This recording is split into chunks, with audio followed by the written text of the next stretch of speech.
ప్రభునందు దేవుని బిడ్డలారా, మరి ప్రభు అయిన యేసుక్రీస్తు నామములో మీ అందరికీ శుభము కలుగునుగాక. దేవుడు మిమ్మలను ఆశీర్వదించి దీవించునుగాక. చిన్న ప్రార్థన. తండ్రి, నేను కొన్ని నిమిషాలు వాక్యం అందించాలి అని అనుకుంటున్నాను. నీ ఆత్మచేత నన్ను నడిపించండి. ఈ వర్తమానము అనేక మందికి మేలు కలుగునట్లుగా చేయండి. యేసు నామమున అడుగుచున్నాను తండ్రి, ఆమేన్. దేవుని బిడ్డలారా, దేవుడు నాకు ఇచ్చిన ఈ మంచి అవకాశాన్ని బట్టి నేను ఎంతగానో దేవుని స్తుతిస్తున్నాను. కొద్దిమందికైనా మేలు కలగాలని నేను ఈ వర్తమానము అందిస్తున్నాను. నా ద్వారా కూడా కొంతమంది బలపరచబడాలని, దేవునికి దగ్గరగా ఉండాలని ఈ చిన్న ప్రయత్నం, దేవుడు నాకు ఇచ్చిన అవకాశాన్ని నేను ఉపయోగించుకుంటున్నాను. మీరు కనుక విని మేలు పొందాలని నేను ప్రభువుని ఎంతగానో ప్రార్థిస్తున్నాను. దేవుని ఒక చిన్న వాగ్దానం.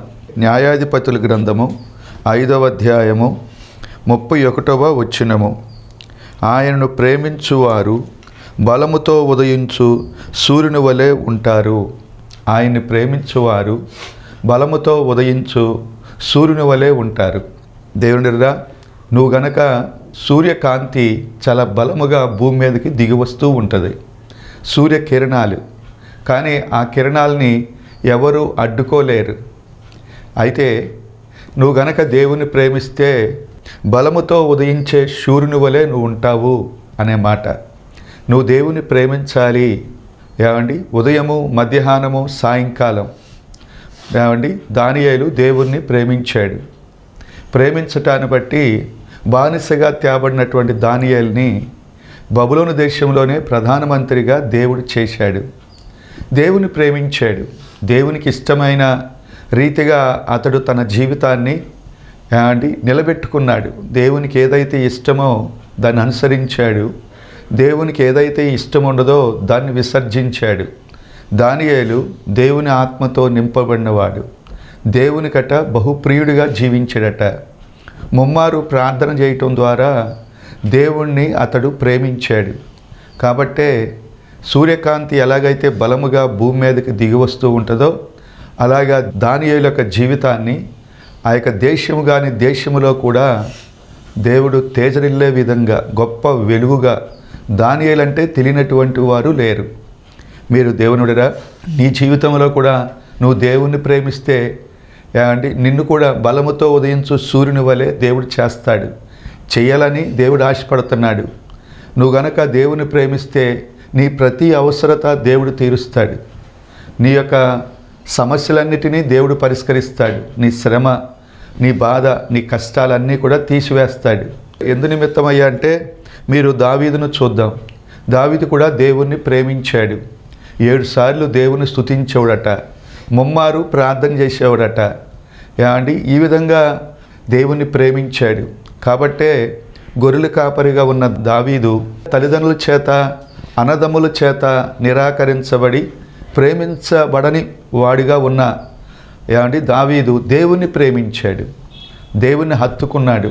తల్లి, నీ జీవితంలో కూడా భర్త ద్వారా నిరాకరించబడుతున్నావేమో, భార్య ద్వారా ఎంతగానో బాధ అనుభవిస్తున్నావేమో, లేకపోతే బిడ్డలు ప్రేమించలేని స్థితిలో నువ్వు ఉన్నావేమో. దేవుని ప్రేమించు. ఈ నూతన సంవత్సరంలోనైనా నేను దేవుని ప్రేమిస్తాను, ఆయనే నాకు ఆధారం, ఆయనే నాకు రక్షణాధారం, ప్రేమాధారం అని నువ్వు ఆయన మీద నువ్వు ఆధారపడు. ఆధారపడితే, ఆయన్ని ప్రేమిస్తే దేవుడు దావీదును హెచ్చించినట్లుగా పాడి గొర్రెలను మేపుతున్న దావీదును తీసుకుని వచ్చి ఇశ్రాయేలుకు రాజుగా దేవుడు ఆయన్ని సింహాసనం మీద కూర్చోబెట్టాడు. హెచ్చించేవాడు ఆయనే, బలమిచ్చువాడు ఆయనే, తగ్గించేవాడు ఆయనే, బ్రతికించేది ఆయనే, ఆ యొక్క చంపేది కూడా ఆయనే. నువ్వు బలహీనంగా ఉంటే బలవంతుడిగా దేవుడు చేస్తాడు. కృంగిన స్థితిలో నువ్వు ఉంటే ఆయన లేవనెత్తుతాడు. లేకపోతే ఎండిపోయిన స్థితిలో, మోడుబారిన స్థితిలో ఉంటే నిన్ను చిగురింపజేస్తాడు. నీ చదువులో, లేకపోతే నీ ఉద్యోగంలో, నీ వ్యాపారంలో, నీ ఆరోగ్య విషయంలో, అన్ని విషయాల్లో దేవుడే చూచుకుంటాడు. గత సంవత్సరం దేవుణ్ణి ప్రేమించలేదేమో, ఈ సంవత్సరమైనా నువ్వు దేవుణ్ణి ప్రేమించాలని దేవుడు ఆశపడుతున్నాడు.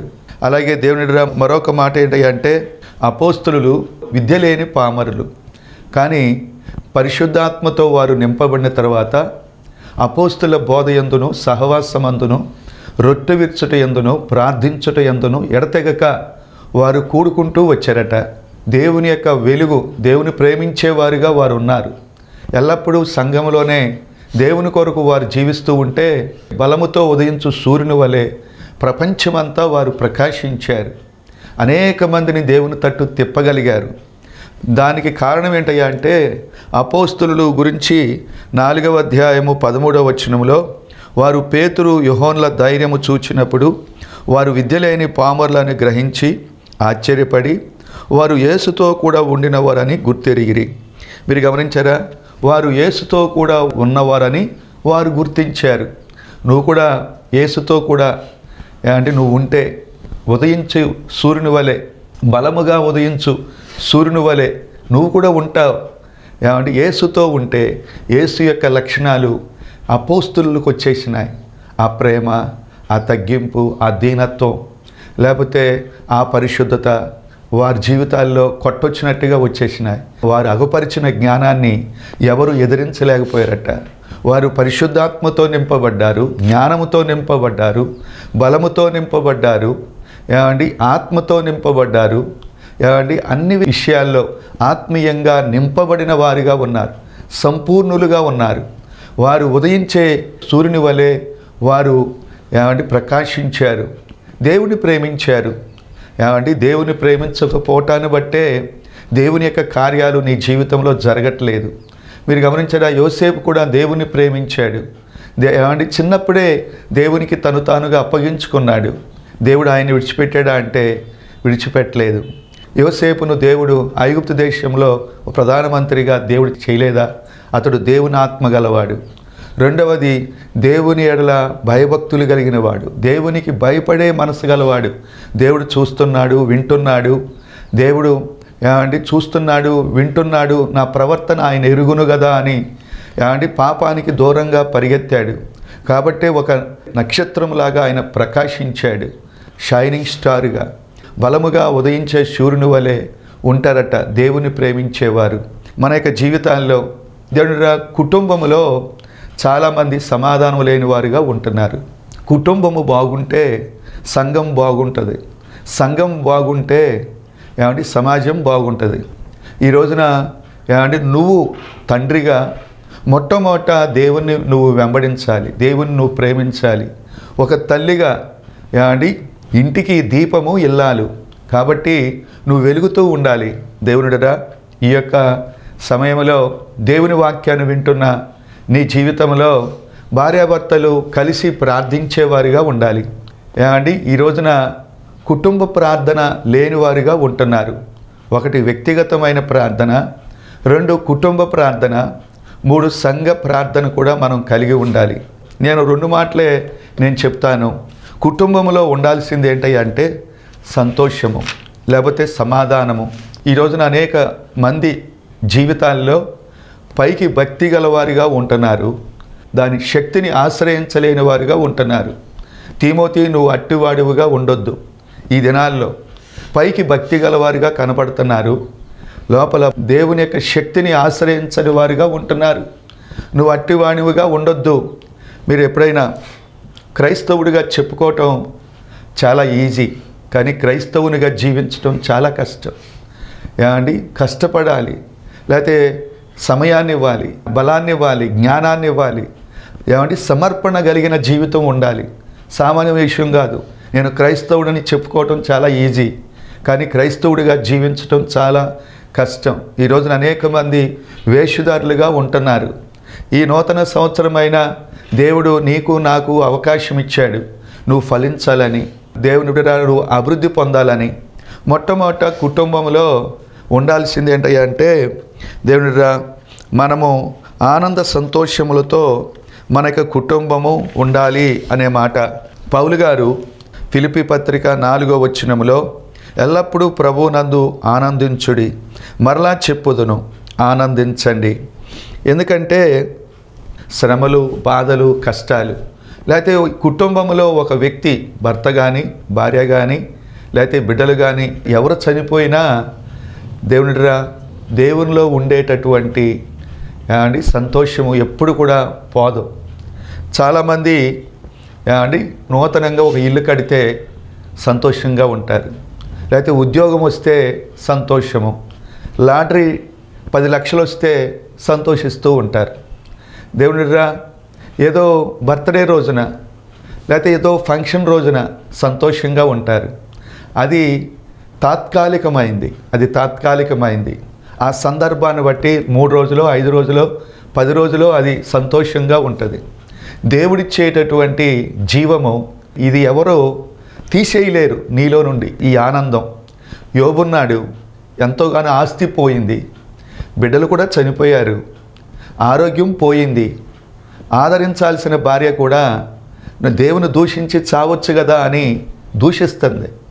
ఆ సమయంలో కూడా యోబు యెహోవా ఇచ్చెను, యెహోవా తీసుకుని పోయెను, యెహోవా నామానికి స్తుతి కలుగునుగా కానీ అతడు దేవుని స్తుతించడండి. ఆ యొక్క నిరీక్షణ, ఆ విశ్వాసం. యోబు గొప్ప నిరీక్షణ గలవాడు. దేవుడు ఉన్నవాడు, ఆయన సజీవుడు, నిన్న నేడు ఏకరీతిగా ఉన్నవాడు. కాలాలు మారినా తరాలు మారినా దేవుడు మారనివాడు. నేను ఒకవేళ చనిపోయినా నా కొరకు ఆయన మధ్యాకాశానికి వస్తాడు. నా విమోచకుడు సజీవుడు అనే ఒక నిరీక్షణ కలిగిన వ్యక్తిగా దేవుని సన్నిధిలో సంతోషిస్తున్నాడు. ఆయన తెల్లవారుజామును లేచి తన 10 మంది పిల్లల కొరకు అతడు బలులర్పిస్తూ వచ్చాడట, నిత్యము అలాగూ చేస్తూ వచ్చాడట. మరి అలాంటి భక్తిపరుడు నష్టం వచ్చినా ప్రార్థన ఆపలేదు, దేవునితో సహవాసము ఆపలేదు, దేవునితో నడవటం ఆపలేదు. భార్య కూడా వ్యతిరేకగా మారిపోయింది, బిడ్డలు పోగొట్టుకున్నాడు, ఆస్తి పోయింది, ఆరోగ్యం పోయింది. ఆ సమయంలో కూడా తొట్టిల్లకుండా దేవుని స్తుతించే విధంగా ఆయన మాట్లాడుతున్నాడంటే మరొక ముఖ్యమైన మాట ఏంటంటే, ఎందుకంటే దేవుని ఒక మాట ఉంది, దేవుడు ఆ పట్టణంలో ఉన్నాడు కనుక దానికి చలనము లేదు అనే మాట. 46వ కీర్తన 5వ వచనంలో దేవుడు ఆ పట్టణంలో ఉన్నాడు కనుక దానికి చలనము లేదు, అరుణోదయమున దేవుడు దానికి సహాయము చేయుచున్నాడు. రాత్రంతా ఏదైనా కలవరముగా, చింతగా, వేదనగా ఉంటే తెల్లారిపాటికి మళ్ళీ ఫ్రెష్నెస్ ఇచ్చేసి నూతన జీవాన్ని, నూతన సంతోషాన్ని, నూతన ఆనందాన్ని దేవుడి ఇస్తూ ఉంటాడు. ఎందుకు రాత్రంతా కలవరపడవచ్చు, మళ్ళీ దేవుని వైపు చూస్తే మళ్ళా దేవుడు నిన్ను కడిగి నిన్ను పవిత్రపరిచి నూతన సృష్టిగా, నూతన మనస్సు, నూతన ఆత్మ, నూతన శక్తితో దేవుడు నింపుతాడు. దేవుడురా, మనము కుటుంబాల్లో ఉండాల్సింది భర్త దగ్గర నువ్వు నవ్వుతూ ఉండాలి, భార్య దగ్గర నువ్వు నవ్వుతూ ఉండాలి. ఆనందము, సంతోషం వేరు, ఆనందం వేరు. ఆనందాన్ని ఎవరు తీసేయలేరు. పౌలు గారు ఆ మాట ఎప్పుడు పలుకుతున్నాడు అంటే, కఠినమైన కారాగారంలో ఉన్నాడు. కారాగారంలో ఉండి కూడా ఆయన మీరు ఎల్లప్పుడూ ప్రభువునందు ఆనందించండి. మరలా చెప్తున్నాను, మీరు ఆనందించండి. కష్టాలు, శ్రమలు, ఇబ్బందులు, ఇరుకుల మధ్య కూడా క్రైస్తవ్యులు, దేవుని బిడ్డలు ఆనందించారండి, సంతోషించారండి. ఈ ఆనందాన్ని చూసి అనేక మంది దేవుని వైపు తిరిగారండి. ఏదో మంచి మేలు జరిగితేనే సంతోషం, ఆనందం. మీరు గమనించారా దేవుని యొక్క వాక్యంలో మీరు 1 తెస్సలోనిక పత్రిక 5వ అధ్యాయము 15వ వచనంలో, ఎవడునూ కీడునకు ప్రతి కీడు ఎవనికైనను చేయకుండా చూచుకునుడి, మీరు ఒకని ఎడల ఒకడు మనుషులందరి ఎడలను ఎల్లప్పుడూ మేలైన దానిని అనుసరించి నడుచుకునుడి, ఎల్లప్పుడూ సంతోషముగా ఉండుడి, ఎల్లప్పుడూ సంతోషముగా ఉండుడి అనే మాట. ఒక కుటుంబంలో ఉండాల్సింది సంతోషము, నెమ్మది.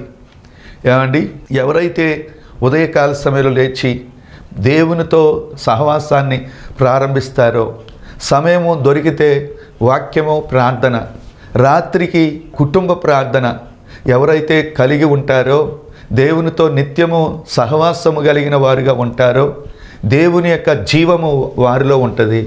వారు ఆనందంగా ఉండగలుగుతారు.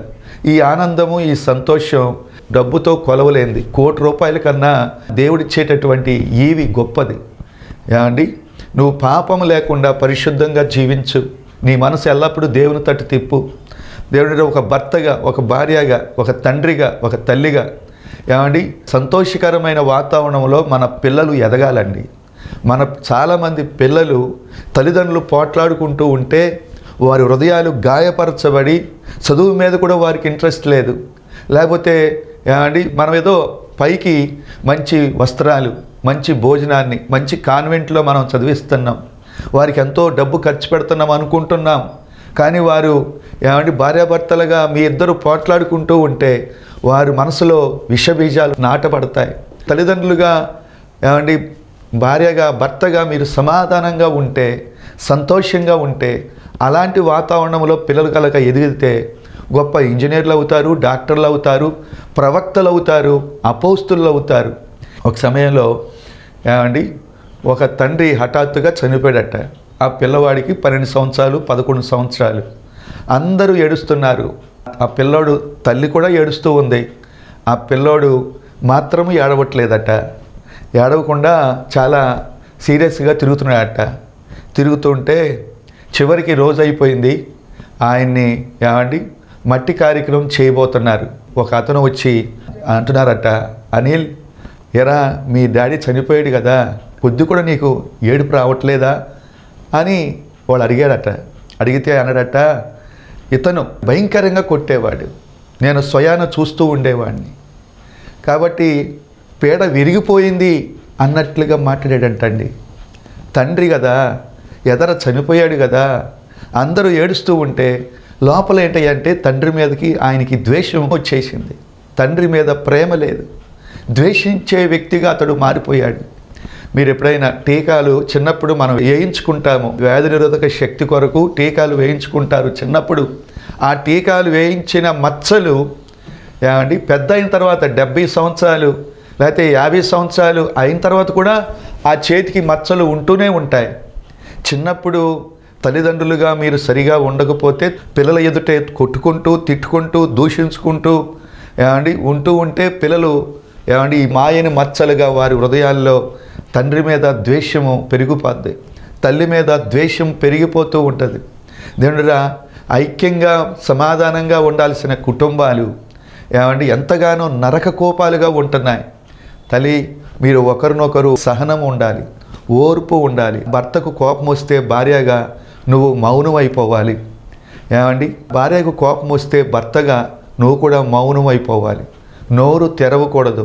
ఒక మంట మండుతుందండి, కిరసనాయిలో పెట్రోల్లో పోస్తే గప్పుమని పెద్ద మంటగా అయిపోద్ది. దేవునిరా ఓర్పు, సహనము మన కుటుంబాల్లో ఉండలేదండి. కోపము మానము, ఆగ్రహము విడిచిపెట్టము, అది కీడుకే కారణము. మరొక మాట అండి, భర్త లోపాలు భార్య చూడకూడదు. ఇక లోపాలే కనపడుతున్నాయా నీకు నీ భర్త విషయంలో? అయ్యా నీకు భార్య విషయంలో భార్య లోపాలే కనపడుతున్నాయా నీకు? భార్య ఎంత అభినందించదగినటువంటి కొన్ని గుణగణాలు ఉంటాయి, దాటిని అభినందించు. భర్తగా కొన్ని మంచి గుణగణాలు ఉంటాయి, వాటిని చూడు. ఎల్లప్పుడూ అండి లోపాలే చూస్తున్నారు. భార్యగా భర్త లోపాన్ని ఇతడు ఎలాంటోడు అని, అదే పర్ఫెక్ట్ భర్త అంటూ ఎవరు ఉండరండి, పర్ఫెక్ట్ భార్య ఎవరికి ఉండరండి. ఏమండి మన యొక్క జీవితాల్లో ఇతడు పర్ఫెక్ట్ అయిన భర్త అని ఎక్కడ లేదు, ఎవరు ఉండరు అసలుకి. దేవునిరా అడ్జస్ట్మెంట్ అవ్వాలి. సమయంలో ఒక ఆయన ప్రార్థన చేశాడట, నన్ను నలగొట్టు ప్రభువా, నన్ను విరక్కొట్టు, నీ రూపంలోనికి నన్ను మార్చు అని ప్రార్థన చేశాడట. దేవుడు ఒక భయంకరంగా భార్యను అతడికి ఒక ఆమెను దేవుడిచ్చాడట. ఏమండి ఒక ఆమెకైతే భర్త కొద్దిగా క్రూరత్వంగా ఉండే భర్తను దేవుడిచ్చాడట. మీరు గమనించారా? నిన్ను క్రీస్తు రూపంలోనికి మార్చటానికే, లేకపోతే క్రీస్తు యొక్క మార్గంలో నిన్ను నిలబెట్టడానికే ఆ భర్తను దేవుడు ఇచ్చాడేమో, లేకపోతే ఆ భార్యను దేవుడు నీకు ఇచ్చాడేమో. పర్ఫెక్ట్ భర్త అనేవాళ్ళు ఎవరూ లేరండి. పర్ఫెక్ట్ భార్య అనేది ఎవరికి ఇవ్వబడలేదండి. మనము ప్రతిదానికి అడ్జస్ట్మెంట్ అయిపోవాలి. ఈ రోజునండి చాలామంది భార్యలు భర్త లోపాన్నే చూస్తున్నారు. ఆయన మంచితనాన్ని చూడొచ్చు కదా, ఆయన నేను ఎలాగ ప్రేమించాడో ప్రేమిస్తున్నాడు అది కూడా చూడాలి కదా. మీరు గమనించారా? అవి మర్చిపో. మీరు గమనించారా? మనుషులందరూ పాపం చేశారు, దేవుడు అనుగ్రహించు మహిమను పొందలేకపోతున్నారు. మనుషులందరూ పాపం చేశారంటే ఏ ఒక్క వ్యక్తి మంచోడు కాదు, ఏమండి, ఏ ఒక్క వ్యక్తి పర్ఫెక్ట్ కాదు, దేవుడు ఒక్కడే. ప్రతి ఒక్కరిలో లోపాలు ఉంటాయి. మీరు గమనించారా? ఏమండి, సంఘస్థులు పాస్టర్ గారి యొక్క లోపాలు చూస్తూ కూర్చున్నారనుకో, ఆ వ్యక్తి విశ్వాస మార్గంలో నడవలేడు. లేకపోతే తల్లిదండ్రుల యొక్క లోపాలు పిల్లలు చూచారనుకోండి, తల్లిదండ్రులకి పిల్లలు లోబడలేరు. కాబట్టి దేవుడిరా, ఇది కుటుంబముగా దేవుడిచ్చినటువంటి ఏమండి ఈ వ్యవస్థ. మనము ఈ కుటుంబంలోనే సహనమేదో, ఓర్పేంటో, ప్రేమేంటో, నిరీక్షణ ఏంటో, సహనమేంటో, సహించటం ఏంటో నువ్వు నేర్చుకోవాలి. ఈ కుటుంబ వ్యవస్థలోనే ఇద్దరూ కలిసి ప్రార్థన చేయాలి, ఏమండి, ఇద్దరూ కలిసి మందిరానికి వెళ్ళాలి, ఇద్దరూ కలిసి పరిచర్య చేయాలి, ఇద్దరూ కలిసి సువార్త ప్రకటించాలి. ఇద్దరు కూడి నడిస్తే ఒకడు పడిపోయాడనుకో, ఇంకొక వ్యక్తి లేపుతూ ఉంటాడు. మీరు గమనించారా? ఇద్దరు ఏకీభవించి భూమి మీద ఏదైతే అది ఇస్తాను అని చెప్పాడు. అందుకే ఈ దేవుడు ఇద్దరిద్దరుగా దేవుడు పెట్టాడు. ఆయన సువార్త ప్రకటించేటప్పుడు కూడా మీరు ఇద్దరుగా వెళ్ళాలి, ఒక్కళ్ళుగా వెళ్ళకూడదు అని చెప్పాడు. కాబట్టి దేవుని మన యొక్క జీవితాల్లో మనము దేవుని ప్రేమించాలి. రెండవది, కుటుంబంలో నువ్వు ఐక్యత, ప్రేమతో నింపబడాలి. మీరు గమనించారా? మనమట ఒక మాట చెప్తాను. 1 పేతురు పత్రిక 3వ అధ్యాయము 7వ వచనము, అటువలనే పురుషులారా, జీవమను కృపావరములో మీ భార్యలు మీతో పాలువారై ఉన్నారని ఎరిగి ఎక్కువ బలహీనమైన ఘట్టమని భార్యను సన్మానించి మీ ప్రార్థనలకు అభ్యంతరము కలుగుకున్నట్లు జ్ఞానము చొప్పున వారితో కాపురము చేయుడి. మనమట భర్తట భార్యను సన్మానించాలట, అలాగే భార్య కూడా భర్తను సన్మానించాలి. 10 మందిలో పొగడాలి, 10 మందిలో ఏమండి నువ్వు అవమానపరచకూడదు, అవమానంగా మాట్లాడకూడదు. భార్య బలహీనరాలే, కానీ జ్ఞానంతో కాపురం చేయాలి. నీ భక్తి జీవితానికి కానీ, నీ ఆత్మీయ జీవితానికి, లేకపోతే నీ కుటుంబానికి హాని జరగకుండా భర్తగా నువ్వు భార్యతో జ్ఞానంగా కాపురం చేయాలి, సన్మానించాలి అనే మాట. భార్య కూడా భర్తను పొగుడుతూ ఉండాలి. వారిలో మంచి లక్షణాలు, మంచి ఏమండి లక్షణాలు ఉంటాయి, మంచి గుణగణాలు ఉంటాయి. వాటిని గుర్తించి వాటిని ఏమండి హెచ్చించినట్లుగా పలుకు. దేవునిరా, మనం ఈ రోజున కుటుంబాలు దుఃఖకరంగా ఉంటున్నాయి. ఒక సమయంలో నా దగ్గరికి ఒక వ్యక్తి ఏడ్చుకుంటూ వచ్చాడు. ఏంటయ్యా అంటే, నా భార్య నన్ను కొట్టిందండి, భయంకరంగా నన్ను దూషిస్తుందండి, నేను చచ్చిపోవాలనుకుంటున్నానండి అని ఏడుస్తున్నాడు. మగోడువయ్యా నువ్వు ఏడవటం ఏంటయ్యా అంటే, నా బాధ అలా ఉందండి, నేను భరించలేకపోతున్నాను.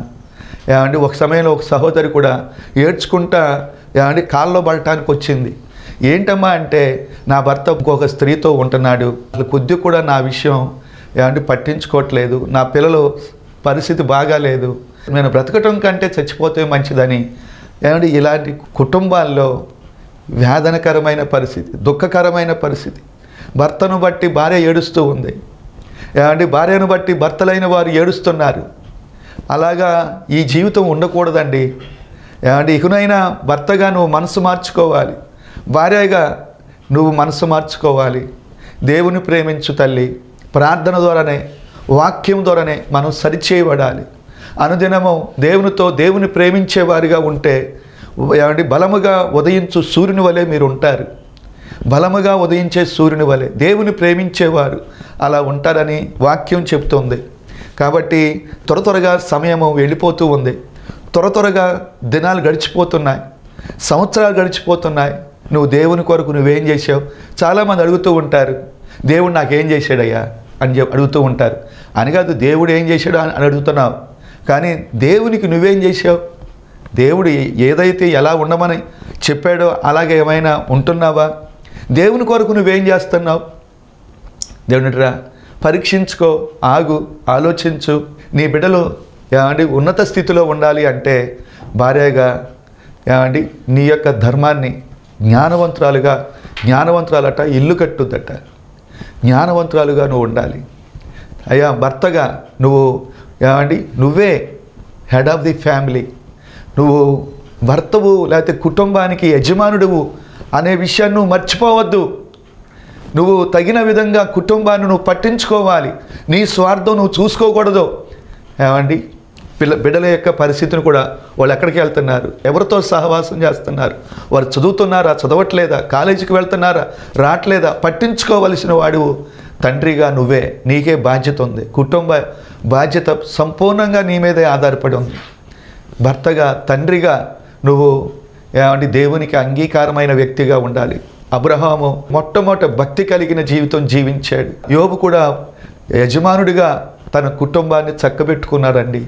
నువ్వు ఎలా ఉంటున్నావు తల్లి? మరి దేవుడు ఈ పరిశుద్ధమైన వాక్యాన్ని దేవుని సన్నిధిలో దీవించునుగాక. ప్రార్థన. తండ్రి, ఈ విత్తబడిన వాక్యం వృధా కాకుండా ఫలభరితంగా అనేక మందికి మేలు కలుగునట్లుగా ప్రభువా, ప్రతి ఒక్కరూ దీవించబడునోగాక, ఆశీర్వదించబడునోగాక, బలపరచబడునోగాక, గొప్ప కార్యాలు ప్రతి ఒక్కరి జీవితంలో జరుగునుగాక అని ప్రార్థిస్తూ యేసు నామమున అడుగుచున్నాను తండ్రి. ఆమేన్. యేసు రక్తమే, ప్రవేశ రక్తమే సంపూర్ణమైన విజయము కలుగునుగాక. తండ్రి, కుమార, పరిశుద్ధాత్మ దేవుని యొక్క సన్నిధి మీ అందరికీ తోడై ఉండునుగాక. ఆమేన్. God bless.